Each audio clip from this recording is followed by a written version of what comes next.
Hi all. Mechanical സ്ട്രീമിലുള്ള ഉദ്യോഗാർത്ഥികൾക്ക് എഴുതാൻ കഴിയുന്ന ഒരു പോസ്റ്റാണ് വർക്ക്ഷോപ്പ് ഇൻസ്ട്രക്ടർ എന്ന് പറയുന്നത്. ഈ ഒരു പോസ്റ്റിലേക്ക് ആർക്കൊക്കെയാണ് അപേക്ഷിക്കാൻ പറ്റുന്നത് എന്നുള്ള ഉദ്യോഗാർത്ഥികൾക്കിടയിൽ ഒരു സംശയമുണ്ട്. അതിനുള്ള മറുപടിയാണ് ഇന്നത്തെ വീഡിയോയിൽ പ്രധാനമായിട്ട് നമ്മൾ നിങ്ങളായിട്ട് നൽകുന്നത്. അപ്പം അടിസ്ഥാന യോഗ്യത ഡിപ്ലോമയാണ്. അപ്പം ഇതിന്റെ യോഗ്യതയിൽ പറയുന്ന പോലെ തന്നെ 3 വർഷ ഡിപ്ലോമ നിങ്ങൾക്ക് എടുത്തിരിക്കണം. അതായത് 3 വർഷ ഡിപ്ലോമ നിങ്ങൾ ലാറ്ററൽ എൻട്രിയിലൂടെ ആണെങ്കിലും മറ്റേതെങ്കിലും മീഡിയത്തിലൂടെയാണ് നിങ്ങൾ എടുത്തതെങ്കിൽ തീർച്ചയായിട്ടും നിങ്ങൾക്ക് എലിജിബിലിറ്റി ഉണ്ടായിരിക്കും. അതായത് കേരള സർക്കാരിന്റെ അതായത് പോളിടെക്നിക് ഇൻസ്റ്റിറ്റ്യൂഷനുകൾ വഴി എടുത്തിരിക്കുന്ന ഡിപ്ലോമകൾ, അതായത് അവർ 1 ഇയർ ഡിപ്ലോമയായിട്ട് കൊടുക്കാത്ത ഡിപ്ലോമകൾ, അതായത് ലാറ്ററൽ എൻട്രി വഴിയാണെങ്കിൽ നിങ്ങൾ 3 ഇയർ ഡിപ്ലോമയ്ക്ക് തതുല്യമായ ഡിപ്ലോമ തന്നെയാണ് കിട്ടുന്നത്. അതേ യോഗ്യത വെച്ച് നിങ്ങൾക്ക് അപ്ലൈ ചെയ്യാൻ പറ്റുന്നതാണ്. അതുപോലെ തന്നെ ബിടെക് മെക്കാനിക്കലുമായിട്ട് ബന്ധപ്പെട്ട് അല്ലെങ്കിൽ മെക്കാനിക്കലിന്റെ അലൈഡ് സ്ട്രീമുകളിൽ ഏതെങ്കിലും നിങ്ങൾക്ക് ഈ ഒരു യോഗ്യത ഉണ്ടെങ്കിലും ഈ ഒരു പോസ്റ്റിലേക്ക് അപേക്ഷിക്കാവുന്നതാണ്.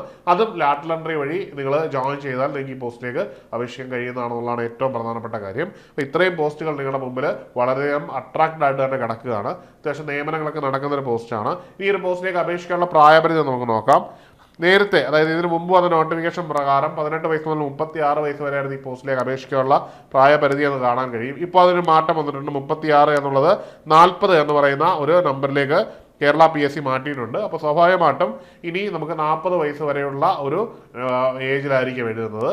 നോട്ടിഫിക്കേഷൻ പ്രകാരം, അതായത് നോട്ടിഫിക്കേഷൻ വരുന്ന സമയത്ത് ആ ഒരു ഡേറ്റ് വെച്ച് തന്നെ ആയിരിക്കും 40 കണക്കാക്കുന്നത്. അല്ലാതെ ഡേറ്റ് ഓഫ് ബർത്തിൻ്റെ മാത്രം ഒരു അടിസ്ഥാനത്തിലല്ല.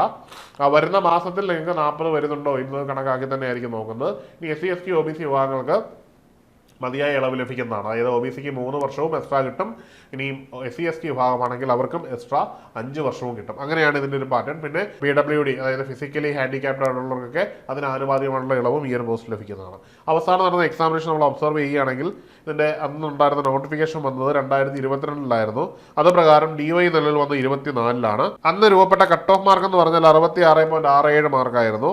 അന്ന് മെയിൻ ലിസ്റ്റിൽ ഉൾപ്പെട്ടത് 214 പേരായിരുന്നു. അതിൽ നിന്ന് തന്നെ അഡ്വൈസ് 112 പേർക്കാണ്. അതായത് മെക്കാനിക്കൽ മേഖലയുമായി ബന്ധപ്പെട്ട് നല്ലൊരു രീതിയിൽ ഒരു അഡ്വൈസ് പോകുന്ന ഒരു പോസ്റ്റാണ്. ഒരു പക്ഷേ അസിസ്റ്റന്റ് മോട്ടോർ വെഹിക്കിൾ ഇൻസ്പെക്ടർ കഴിഞ്ഞാൽ പിന്നെ ഏറ്റവും കൂടുതൽ അഡ്വൈസ് പോകുന്ന ഒരു പോസ്റ്റാണ് ഈ ഒരു പോസ്റ്റ് എന്ന് വേണം നമ്മൾ കണക്കാക്കാൻ.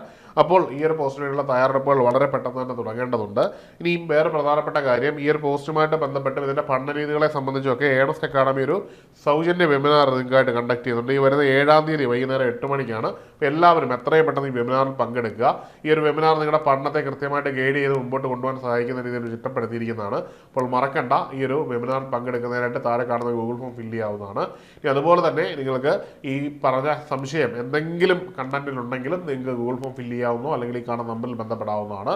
അപ്പോൾ പഠിച്ചു തുടങ്ങുന്നതിനായിട്ട് ഏണസ്റ്റ് അക്കാഡമിയിൽ ഇതിൻ്റെ കോഴ്സുകൾ അവൈലബിൾ ആണ്. അപ്പോൾ ഈ ഒരു കോഴ്സിന് ജോയിൻ ചെയ്യാം. കോഴ്സിന് ജോയിൻ ചെയ്ത് കഴിഞ്ഞാൽ നിങ്ങൾക്ക് സിസ്റ്റമാറ്റിക്കായിട്ട് പഠിക്കാൻ കഴിയും. അപ്പോൾ കോഴ്സിന് ജോയിൻ ചെയ്യുന്നതിനും ഞാൻ ഇന്ന് പറഞ്ഞു തന്ന കാര്യങ്ങളിൽ എന്തെങ്കിലും സംശയമുണ്ടെങ്കിലും നിങ്ങൾ എന്ത് ചെയ്യുക, താഴെയുള്ള ഗൂഗിൾ ഫോം ഫില്ല് ചെയ്യുകയോ നമ്പറിൽ ബന്ധപ്പെടുകയോ ചെയ്യേണ്ടതാണ്. മറ്റൊരു വീഡിയോയിൽ കാണാം. Good bye.